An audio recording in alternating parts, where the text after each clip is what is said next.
All right, this is problem 1-53 from the 7th edition. I'll read the text. The water in a tank is pressurized by air, and the pressure is measured by a multi-fluid manometer as shown in the figure.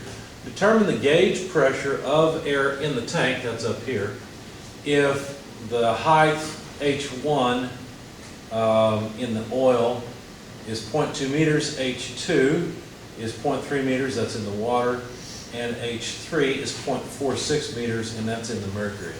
Take the density of water, oil, and mercury to be as shown there. We'll write that out as we go. In fact, I'll just start with that.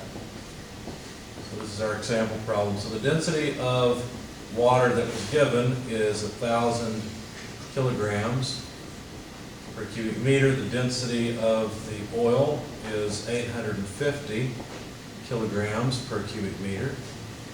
And the density of mercury is 13,600 kilograms per cubic meter. Now, I always recommend that you guys draw a figure. I try to give you problems that already have one drawn, but I recommend that you draw a figure. It helps you wrap your head around the problem. So let me just go ahead and do that. I'll put it down here. So here's the tank.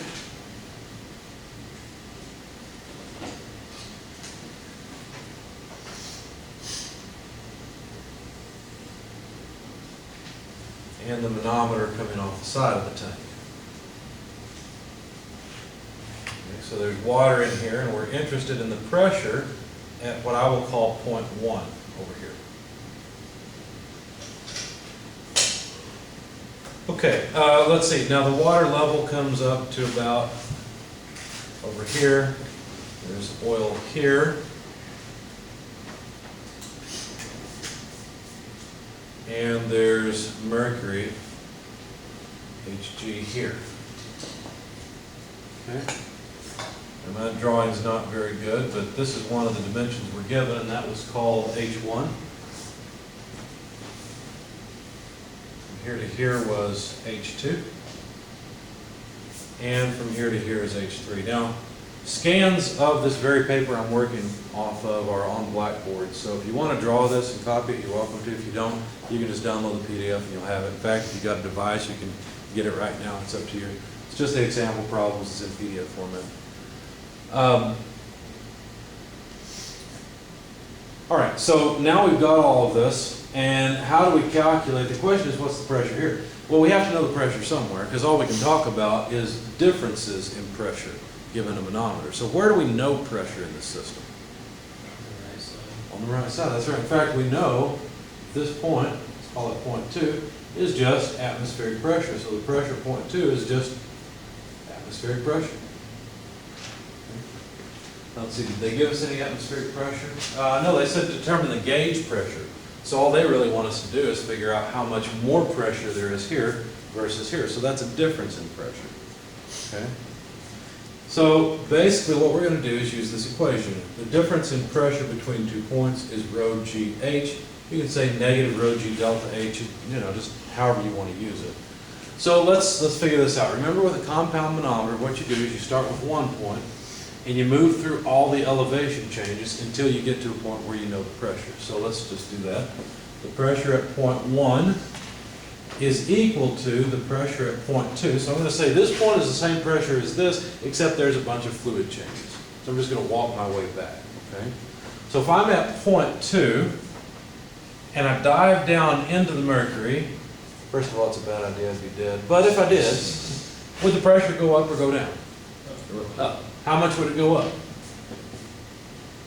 Well, I need the density of mercury, acceleration of gravity, and this height that I forgot to mark, H3. Okay? That's how much it would go up when I go from here to here. Well, don't I need to go down here? No. I'm going to jump right across, and the pressure on this other side is exactly the same because I'm at the same elevation in the same fluid. Okay, so over here, this equation so far represents the pressure at this point, not at P1 yet. Okay? So now I'm going to move up in oil. Will the pressure go up or go down? Go down. Right? So what should I write here? Where is the density of oil? You're doing what? H2 times So G times H2. So the density of the oil, acceleration of gravity, and H2, the deflection of the oil, right? So now we represent the pressure at this point in the right-hand side of this equation. This equation is not true yet. All we've got is the pressure at this point, but it's getting closer. So now what? Well, I'm going down in water, but ultimately I'm moving up in water. So negative pressure. Good. So negative. So density of water times gravity times space. Good. So now I'm where I wanted to be. Now I have legitimately represented the pressure at point 1. Okay. All right. Then let's continue and write this down. Now the pressure at point 2, is that something I'm really interested in? Well, not really. What I want is the gauge pressure. So do you see that what I really want is P1 minus P2? Because P1 would be the total pressure at point 1. P2 would be the atmospheric pressure at P2. And so the difference between those two is the gauge pressure we were requested to find. So this is P1 gauge. Does that make sense? That's what this will be. All I'm going to do is move this to the other side. So all I need then is to figure out the value of these terms. Now obviously I can factor G out, so let's do that. G is 9.81 meters per second squared. What am I left with? Well, I need the density of mercury.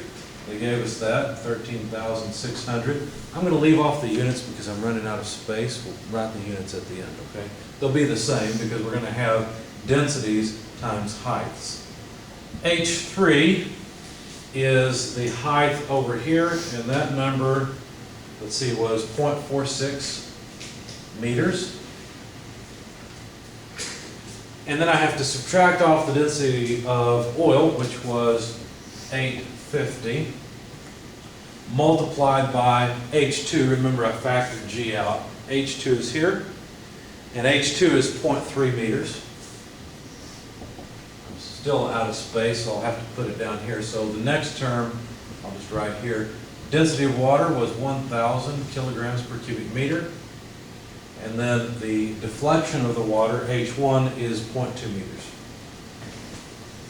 Put my square bracket there so I can write kilograms per cubic meter times meters. Okay. Now, next thing, of course, you'll want to do is put all this in your calculator. I'm not going to let you do that. We're going to figure out the units first. Okay, so let's see if the units make any sense. Why calculate the numbers if we've done something wrong and the units don't make any sense, right? Why bother? So, let's check the units. Meter per second squared, that's the acceleration. Each of the densities have kilograms, meters cubed, or per meter cubed. And each dimension has units of meters. So what do we have? Well, we have meters times meters is meters squared. That cancels with all but one. So we have kilograms per second squared per meter. What is that? Is that a pressure? Well, I probably shouldn't have crossed off these two, right? Because wait a second. What if instead I'd said a kilogram meter per second squared is a newton, right? Now I still have meters cubed here, and a meter over a meter cubed would be 1 over meter squared, right? So essentially what I have here, newton per meter squared, that's right. What else do we call a newton per meter squared? Pascal, that's right. So my units here are pascals, which is pressure. Life is good. So this is 56,908 pascals. Now, do we usually report pressures in pascals? Usually it's in kilopascals. Pascal's pretty small. I mean, atmospheric pressure is over 100 kilopascals, or over 100 kilopascals. So what's a pascal, right? Why bother with that? So this would be a gauge pressure of about 57 kPa, 57 kilopascals. Okay? Questions? All right.